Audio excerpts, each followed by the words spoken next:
ములుగు జిల్లా ఏటూరు నాగారం గ్రామంలో మండుటెండల తీవ్రతతో మూగజీవాలు పక్షులు ఇబ్బంది పడుతున్నాయని ఐజేయు ములుగు జిల్లా సహాయ కార్యదర్శి రెబల్ లక్ష్మణ్ ఆందోళన వ్యక్తం చేశారు. పెరుగుతున్న ఉష్ణోగ్రతలను తట్టుకోలేక పిచ్చుకలు సహా అనేక పక్షులు విలవిల్లాడుతున్నాయని తెలిపారు. ప్రతి ఒక్కరూ తమ ఇళ్ల వద్ద కొంత నీరు, మేత ఏర్పాటు చేసి మూగజీవాలను కాపాడాలని ప్రజలకు విజ్ఞప్తి చేశారు. అడవి ప్రాంతాల్లో కూడా నీటి కొరత తీవ్రంగా ఉందని, అటవీ శాఖ అధికారులు ప్రత్యేక చర్యలు తీసుకుని పక్షులు, జంతువులకు నీటి సదుపాయం కల్పించాలని కోరారు.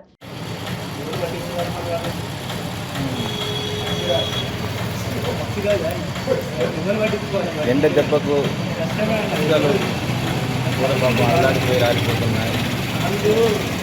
వీటిని కాపాడే నాలుగు లేడా ప్రతి ఇంటింటికి ఈ మూల జీవులకు, పక్షులకు ఇన్ని నీళ్ళు, ఇన్ని గింజలు, మేత గింజలు వేయాలని ప్రతి ఇంటికి కోరుతున్నారు. ఇప్పటికే అడవులు కూడా అడవి మొత్తం కొట్టి అడవులు లేకుండా మానవాళి కూడా లేకుండా పోతుంది.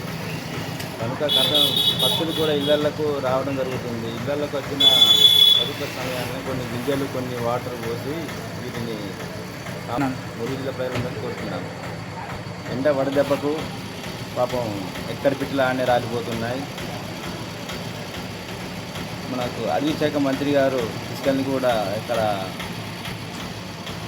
కొండ సురేఖ గారు, అడవి శాఖ మంత్రి గారు కూడా ఇసుకలకు కూడా అక్కడ వాటర్ సప్లై చేయాలని వారిని మనస్ఫూర్తిగా కోరుతున్నారు.